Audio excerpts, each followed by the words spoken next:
Have you ever wanted your own TV show? Have you dreamed of showcasing your talent for the world to see? Well, now you can. Have your own TV show. You can have your own 30-minute show. Not only will you be seen in the Detroit area, but you can be viewed worldwide. Be seen on WHPR Detroit Live, Comcast Cable Channel 91, on the web at TV33WHPR.com, with the TV33 app, on Roku, Google TV, Apple TV, and on Amazon Fire TV. Act now. Time slots are limited.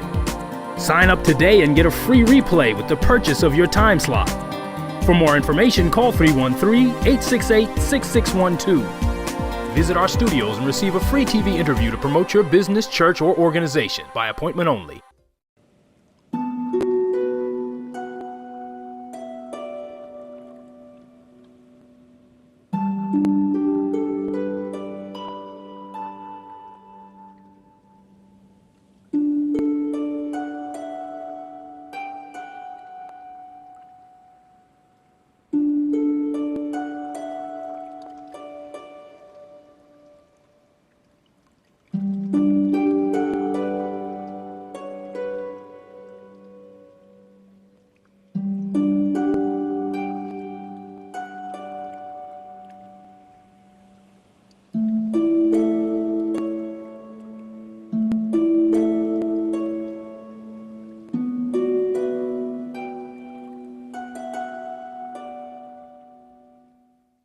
Hi, my name is Joette Darby, and the name of my show is The Truth, Power, and Strength in Jesus and God.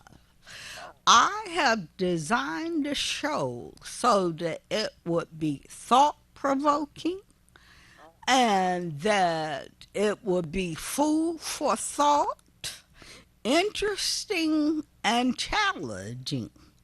I want you to be able to use your mind as much as possible and think about the things that I'm presenting to you and do the research so we could use more than 19% of our mind or brain. Now, I will be teaching you from the King James Version of the Bible, from the author Asalia Rashid book entitled The Order of the Universe and Things You Should Know About the Messiah. And it could be gotten at www.authorhouse.com, and that's AUTHORHOUSE, authorhouse.com, or by calling 1-877-820-5393. Now, I also have a podcast with the same title as this show, The Truth, the Power, and Strength in Jesus and God. And you can get it at anchor.fm/Joette-Darby. And those are all lowercase numbers. And if you want to get a hold of Asalia Rashid, you could just go to my email at darbyjoette@gmail.com, and I will get you in touch with her. Now, like I said, I wanted this to be interesting, challenging, and thought-provoking, and to give you food for thought. Now, I had previously mentioned that there are other gods. Okay, I want to read this scripture, Isaiah 45, verse 5.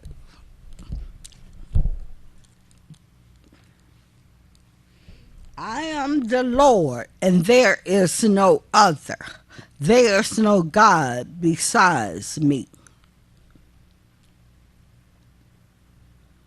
From the rising of the sun to its setting means everywhere. Psalms 113, verse 3. No other person or object can compare to the holiness and power of our living Creator. He is sovereign over everything, both good and evil. Now, when he says there is no other God, he means that there is no other God more powerful than him. I also want to read Isaiah 44, verse 6 through 8. Thus say the Lord, the King of Israel, and his Redeemer, the Lord of hosts. I am the first, and I am the last. Besides me, there is no God. And who can proclaim as I do? Then let him declare it and set it in order for me. Since I appointed the ancient people and the things that are coming and shall come, let them show these to them. Do not fear nor be afraid. I have not told you that time. Have I not told you from that time and declared it? You are my witnesses. Is there a God besides me? Indeed, there is no other rock. I know not one. And what he is saying is that Jesus is saying is that he is a God, and no one can do anything unless they go through him, because God, his Father, made his name greater than any name, and the only way to get to the Father. And I told you to tune in to Apostle David E. Taylor, who mentioned that God is a title, an office. Now, getting on, I just want to explain that because I know some of you would use that scripture to say, what is she talking about? The Bible says there are no other gods. Those are titles, once again. Jesus is a God and his Father is a God, and they're two different entities, and there are other gods. And like I said before, in ancient days they worship polygods. So why? Check into that, do the research, and find out why. Now, I wanted to read from Asalia Rasheed's book, and the fact that Eve did not sin.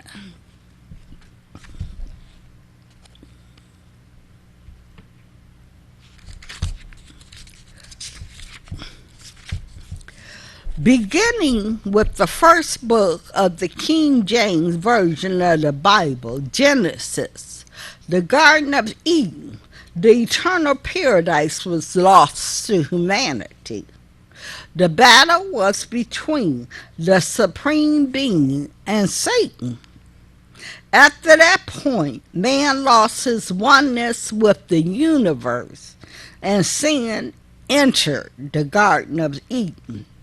In the Garden of Eden, there lived three people, Adam, Eve, and their son.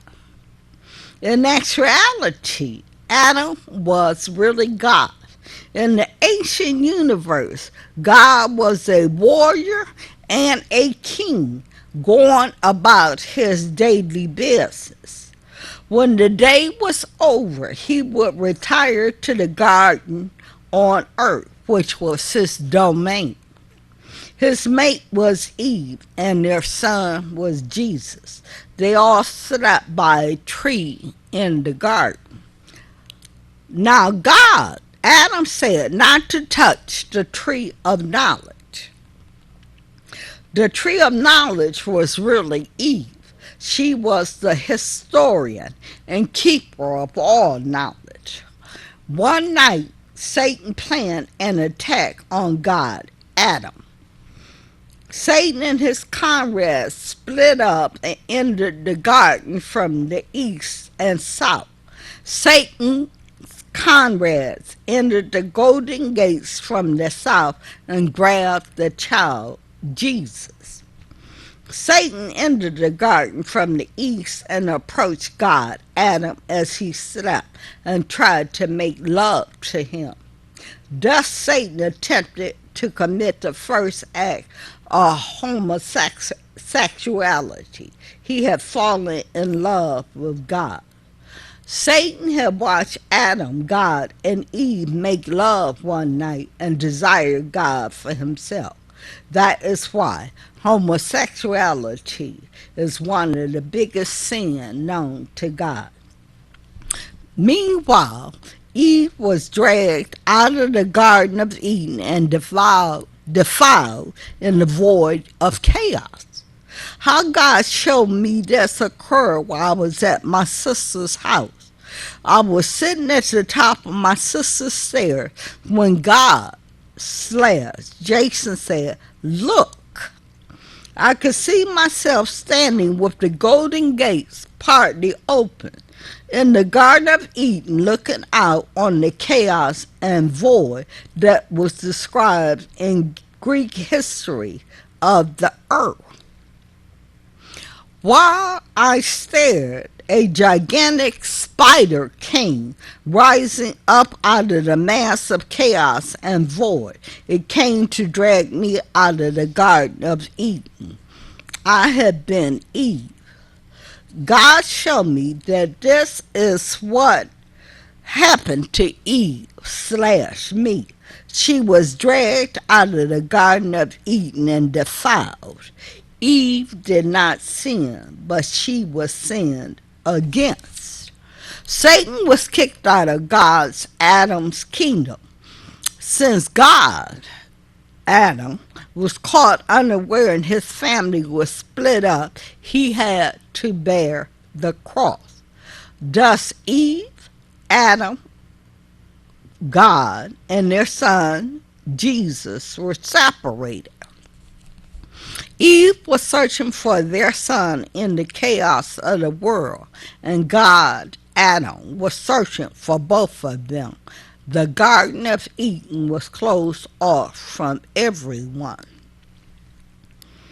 According to an article published in the Detroit Free Press on May 24, 1976, a Bible scholar determined that what is now Detroit was the original location of the Garden of Eden. The research conducted in the 1930s and recently unearthed at Harvard University's Fogg Museum indicated that Detroit is the one and only place on the first face of the earth that conforms in every detail to the scriptural description of the virgin home of Adam, God, and Eve, the serpent, and original sin. One of the reasons the scholars determined that Detroit and southeast Michigan were the right locale was that Michigan's St. Mary's River between Lake Huron and Lake Superior divides to produce four heads, which we know as the Great Lakes. When told of the news, Detroit officials were speechless, as though they were confronting a godsend. They didn't say what's on the current block, did they? Asked Deputy Mayor William Beckham. The research was brought to light by State Librarian Francis ex, Scannell's niece, Sarah Harry, a Harvard student. She came across a clipping from an unnamed Boston newspaper from 1939 while she was working in the Falk Museum. The newspaper clip described the work of Arthur Sanborn's Biblical M.A. Bible scholar. Being an archaeology buff, Miss Herrick was intrigued and shipped the clipping to her Uncle Frank. According to Mrs. Sanborn, while Adam and Eve dwelt in what is now called Detroit, Troublesome Cain and his descendants lived in what is now called Northern Ohio. I will continue with this momentarily.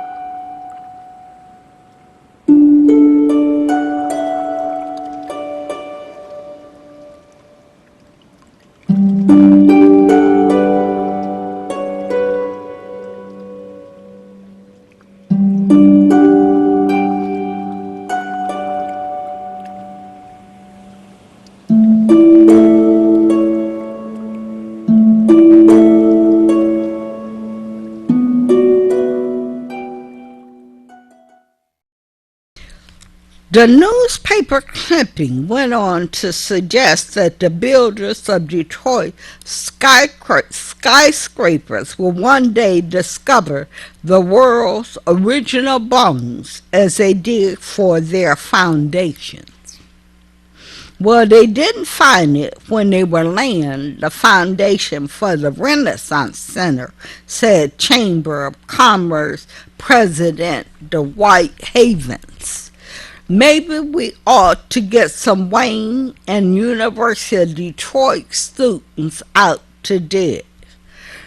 Mr. Scannell said that although state library staff members have tried, no one found any Michigan research to confirm Mr. Sanborn's work. It's a pity, he said. It would have been a natural for Michigan Week. Detroit Mayor Coleman Young was not available for comment. A staff member at his residence said that the mayor is vacationing in his own unnamed Garden of Eden.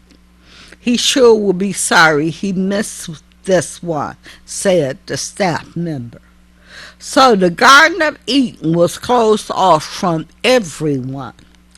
The part about God, Adam, Eve and their son, Jesus, was not mentioned in the Bible because it was not time for the truth to be revealed.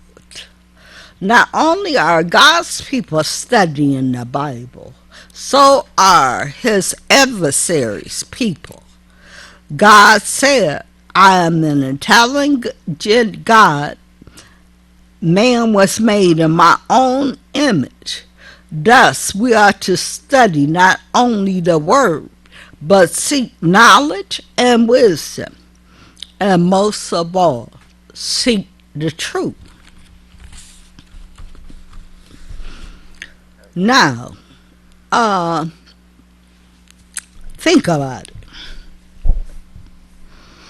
Why would God get upset about an apple that was put in until this day and time when the truth could be told because it was shut up? Remember Daniel about knowledge being shut up. Now, if you look at our bodies with our trunk, and our arms like limbs or branches. One can liken it to a tree. One might ask, why would God be looking for Eve and his son Jesus when he knows everything? Think about it. We are made in God's image. Okay, not just spiritual, but physically. We look just like God. A man looks like a man physically, and a woman looks like a woman physically, not just spiritually as they try to teach. When you are at work, do you think or conduct yourself the same way you do at home? Food for thought. Also, how can you have an offspring without a male or female? Food for thought. Did it ever occur to you that God would have a female counterpart, a goddess? Think about it. If we're made in his image, wouldn't we do the same things that he do? Where did Jesus, his son, come from? Like I said, you have to have a male and female to have offsprings. Food for thought. It does not take a rocket science to comprehend that. It's just that simple. And God said he would make things so simple that even a babe would be that a babe would understand. Did it ever occur to you that wouldn't God enjoy the same things that he created for us to enjoy and to have the abundant life? So, getting back to the title of God, a title. That's his title. But what is he like when he's normally being himself? Think about it. Like I said, think about like a doctor or engineer, factory worker, or blue-collar worker, any worker, domestic, anything, beautician, or what have you. Now, when you're at work performing your job, do you go home and do the same thing? Like I said before, do you go home and do the same thing that you do at work? Wouldn't that be boring? You come home, rest. A lot of times you change into more clothes for leisure or to relax. Say you're a policeman and you wear a uniform. Do you come home and stay in your uniform? Do you come home policing your home? Or do you come home, change clothes, put your gun away in a safe place because you have a wife and children? Do you bathe and then sit down and have dinner with your family and discuss what the day was like for each and every one of you? Like I say, do he police his home or arrest someone or what have you? No. This is not his whole life. That's just his title, like God is the title. So think about it. When God is not being God, what does he do with the rest of his day or leisure? Just like any of us, you talk to your better half, which is the opposite sex, the way God created it, not the way society is trying to make it now. Now, God, he is a king and emperor, and we are his subjects and his responsibility. So therefore, if he said he created our life and created us in his image, and that we are supposed to have the abundant life, then, and we are his subjects, then he would have provided everything, like he said, on this earth for us to enjoy and have the abundant life. Don't you think that he enjoys the same thing? And think about it before I close, that he also has a female counterpart, a goddess, and that offsprings come from the mating of a male and female. No place else. So I would like to say, I love you, and may God and his precious son Jesus bless, prosper, and keep you. Until next time.